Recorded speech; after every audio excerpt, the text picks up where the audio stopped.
पूछ लो अभी तक जिनके विचार रहे हैं, परमात्मा तो निराकार है, साकार आता जब रामकृष्ण रूप बन जाता फिर निराकार हो जाता है। तो खाक ज्ञान था इनको। वेद बताते हैं कि वो परमात्मा सशरीर है, मनुष्य दृश्य है, ऊपर सिंहासन पर विराजमान है और उसके सिर पर मुकुट है। ये तो वेद बताते हैं, राजा की तरह बैठा। और यही वो संत बताते हैं जिनको भगवान ने जिन आंखों देखा वहां पर। तो फिर इसमें कोई डाउट नहीं रहा कि हु इज गॉड और कैसा है वो भगवान। तो ये सारे कंसेप्ट क्लियर इस दास ने करे, आज तक किसी ने नहीं किए।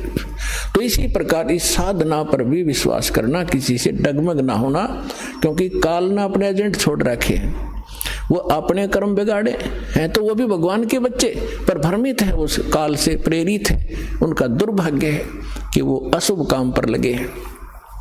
तो दास की उन सभी संतों से भी प्रार्थना है कि वो भी भगवान के बच्चे हैं और परमात्मा के बच्चों को मिसगाइड करके वो भगवान के दोषी हो रहे हैं।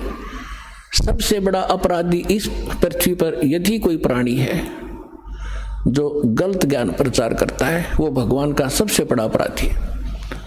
और आज देख लो, आज तक इस दास के अतिरिक्त या पहले महापुरुष रहे, उन्होंने जो ज्ञान दिया वो अपने सत्र का दे ही गए, उन्होंने आगे नहीं ये मंत्र वगैरह डिक्लेयर किए, वो बात अलग है। लेकिन वर्तमान में इस दास के अतिरिक्त सभी मिसगाइड किए बैठे ये संत, मंडलेश्वर, आचार्य और शंकराचार्य। तो ये अपराधी उस परमात्मा के, इनको चाहिए अपना भी कल्याण करावें और सच्चाई से अपने अनुयायियों को भी परिचित होने दे, इनका भी कल्याण हो जाएगा। समय आ गया, ये तो होगा ही होगा। ये कह देंगे तो इनका जो है बड़ी शाबाशी होगी, इनकी इज्जत रह जाएगी। और नहीं तो चलिए तो यहाँ आवेंगे फिर ये अकेले बैठे रहेंगे वहां पर, रोए जाइए अपने कर्माने।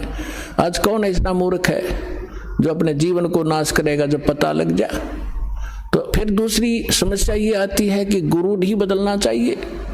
कोई बात हुई या एक डॉक्टर से इलाज नहीं होता तो 100 बदलने चाहिए अपनी जान बचाने के लिए। और कबीर साहब कहते हैं जब लग गुरु मिले नहीं साचा, तब लग गुरु करो 10 पांचा। और झूठे गुरु के पक्ष को तज ना लावे वार, और द्वार ना पावे शब्द का वो भटके वार का वार। और इतना शीघ्र बदल देना चाहिए गुरु को। कबीर साहब कहते हैं कि डूबे थे पर उबरे, गुरु के ज्ञान चमक, और बेहरा देखा जरजरा, उत्तर चले फड़क। पहले बेड़े होया करते थे, फ्लोटिंग लकड़ियों का एक बेड़ा बना लिया। अभी तो नौका तो बहुत बाद में चली है। पहले बेड़ा होया करता था, उसके ऊपर बैठ कर दरिया को पार करके अपना कोई काम करने जाते थे, उन बेड़े के ऊपर बैठ के जाया करते। तो वो बेड़े कई बार गल जाते थे, कंडम हो जाते थे। तो जब परमात्मा कहते हैं कि जिस साधना को आप कर रहे हो, जो गुरु की, जिस गुरु के जहाज में आप बैठे हो, उसका जब आपको उसके सामने दूसरा जो बिल्कुल ओके बेड़ा आ गया, नौका समझ लो आप, बेड़ा तो नहीं समझ में होगा। अब एक नौका है जिसमें आप बैठे हो, उसके अंदर सुराख हो गया है और जल उसके अंदर घर कर रहा है, अंदर प्रवेश करना शुरू कर दिया है।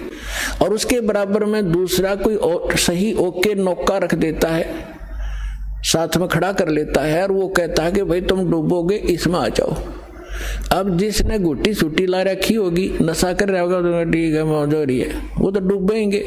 और जिनको नशा नहीं है और उनको पता लग गया दोनों का डिफरेंस कि ये जल आ रहा है, तुम डूबोगे इसमें, तो वो जो जिनका नशा नहीं है वो तुरंत 1 सेकंड भी ना लावे, तुरंत कूद जाएंगे उसके अंदर। तो यहाँ परमात्मा कहते हैं डूबे थे पर उबरे, गुरु के ज्ञान चमक, और बेड़ा देखा जर्जरा, यानी टूटा फूटा डूबण वाला, उत्तर चले फड़क। फड़क जैसे पशु कई बार आवाज सुनकर हॉर्न की फड़क को भाग जाता, काफी दूर बहुत स्पीड से भागता एकदम। तो कहते हैं ऐसे कूद गए दूसरे में। तो परमात्मा कहते हैं झूठे गुरु के पक्ष को तजत ना लावे वार, 1 सेकंड के अंदर बदल लेना चाहिए। और पुण्यात्माओं, आज इस विश्व में कोई गुरु नहीं है इस दास के अतिरिक्त।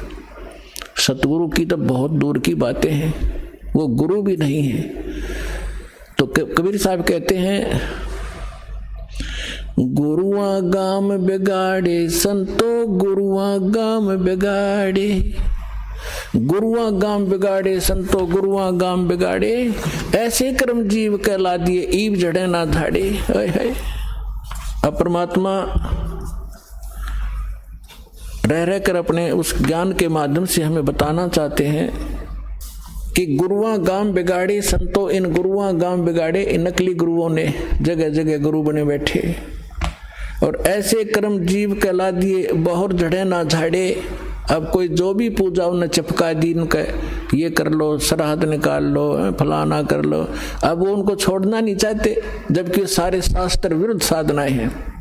अब क्या बताते हैं, पाहन को परमेश्वर कहते, या नंदा बड़ी भारी, या को मोकू समझ पड़ी है पूजा दी अगारी। जो हड़का जल भर कहलाए, शरणामृत ठहराए, जड़ के चरण धो के दिन ने फिर चेतन को फिर पाए।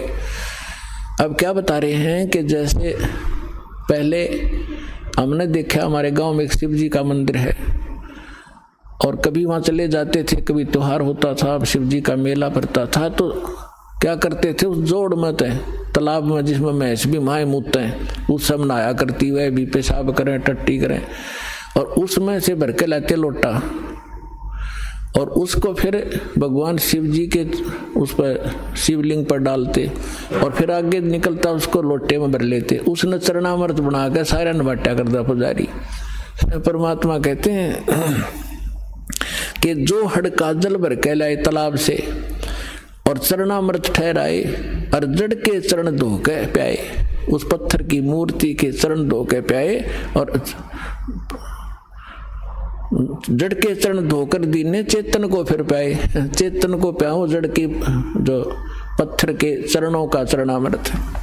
फिर कहते हैं कौवा मच्छा और मीन जल पिया और बिष्टा की नामाई, गुरुआ कह तो गारा लग गया, जुग जुग छूटे नहीं।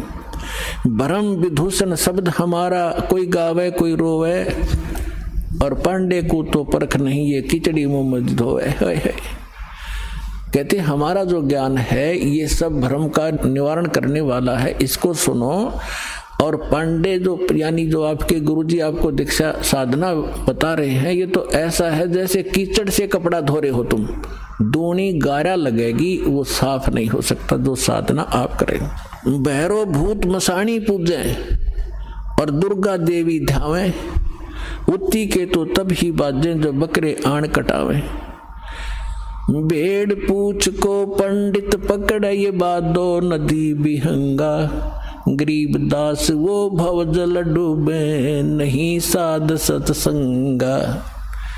कि जिनको संतों का संग नहीं मिला, सत्संग नहीं मिला, वो भवजल के अंदर ही डूब जाते हैं। भेड़ पूछ को पंडित पकड़े, ये आपके गुरुजी कहते हैं आपको दरिया पार कराने के लिए ऐसा साधन दे रखा है जैसे कोई ये कह दे कि भेड़ की पूछ पकड़ा दे और कहते इसको लेकर दरिया में बढ़ जा, ये पार कर देगी तुझे। तो वो साधन दरिया को पार करने का नहीं है, ये तो आपको अंडरस्टूड है। उसका कौन सा साधन है कि नौका हो ओके, लीक प्रूफ हो, वाटर प्रूफ हो और उसने रखे और साथ में फिर चलाने वाला सही कार्य बिल्कुल परफेक्ट हो और उसमें बैठा फिर पार होगा।